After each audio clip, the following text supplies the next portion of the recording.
سر ریان عامر، اگر آپ گھر بنوانے کی طرف نکلے ہیں، آپ انسان جب کرتا ہے اسے مختلف چیزیں ہائر کر کے اسے گھر خود بنا لینا چاہیے، یا اس کو کوئی فرم ہائر کر لینی چاہیے؟ کیا لو کاسٹنگ فرمز بھی ایگزسٹ کرتی ہیں؟ کوئی اپنا گھر بنانا چاہے، پراپرٹی کا کام کرنا چاہے، یا ایسا کوئی وجود ہی نہیں ہے؟ نہیں جی، بالکل ایگزسٹ کرتی ہیں. سب سے پہلے دیکھیں نا، آپ خود بھی اگر گھر بنانے نکلتے ہیں، ہمارے لوگوں کا کانسیپٹس خراب ہیں. ہمارے لوگ کیا کرتے ہیں، without any plan, without any thing just شروع کروا دیتے ہیں چیز کو. آپ پراپر اس کا پلان کریں، آپ اس کا پراپر نقشہ بنائیں، آپ اس کو انٹیریئر کو سمجھیں کہ میں نے اس کو کس طرح فنش کرنا ہے. اگر تو یہ چیزیں آپ نہیں کر سکتے تو پھر ہم جیسے مطلب ہماری فرم ہے، اس طرح فرمز ایگزسٹ کرتی ہیں. پاکستان میں سیمنٹ، بجری، یہ ایکسپونینشیلی مہنگی ہوئی ہے، بالکل ایسی ہے. بہت مہنگی ہو چکی ہے. مطلب بیونڈ لمٹس. جو آج سے سال پہلے سریے کی قیمت تھی آلموسٹ ڈبل ہو گئی ہے. اتنی مہنگائی کے باوجود کیا کوئی مڈل کلاس اچھا گھر افورڈ کر سکتا ہے پاکستان میں؟ بالکل جی، بالکل کر سکتے ہیں. کافی سوسائٹیز ایسی ہیں جو آپ کو لو کاسٹ ہاؤسنگ بھی آفر کر رہی ہیں. پہلے عمران خان صاحب کے دور میں ایک بینکنگ فیسلٹی تھی کہ آپ کو 25-30 سال کی اس میں قرض مل جاتا تھا گھر کے لیے.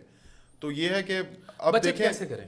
سر، بچت تو دیکھیں، پاکستان کا ایک ٹرینڈ ہے، جو چیز ایک دفعہ ریٹ اوپر چلے گئے نیچے کبھی نہیں آئیں گے.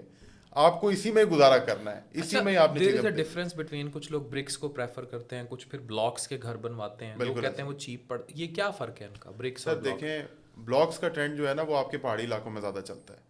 ہم ادھر یہی پریفر کرتے ہیں کہ آپ اینٹ لیں جس کا ہر اینٹ کا سائز برابر ہو. ادھر سائزز کا بھی بہت فرق ہے، بھٹے والے 2 نمبری کرتے ہیں. تو اول اینٹ کو پریفر کریں، وہ بہترین رہتی ہے کنسٹرکشن میں. صحیح.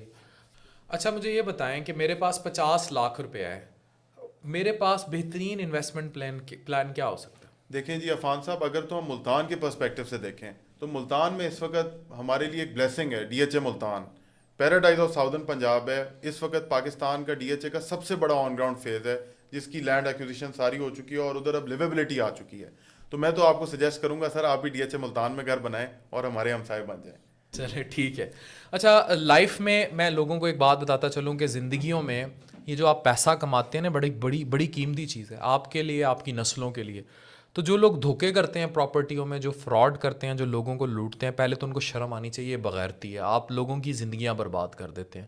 جو اچھا کام کر رہے ہیں آپ ان کو بھی ڈی کریڈٹ کر دیتے ہیں. اور کیونکہ ہم ایز این امورل نیشن گرو ہوئے ہیں، ہم لوگوں نے یہ تصور بھی نہیں کیا اور یہ سوچا بھی نہیں کہ ہم کیا کرنے جا رہے ہیں. تو آپ کا ریان عامر بہت شکریہ. Sir thank you. پراپرٹی پہ جب بھی پیسہ لگائیں، کریڈیبلٹی پہلے دیکھیں. اگر کوئی چیز مہنگی بھی مل رہی ہے اس میں ٹرسٹ.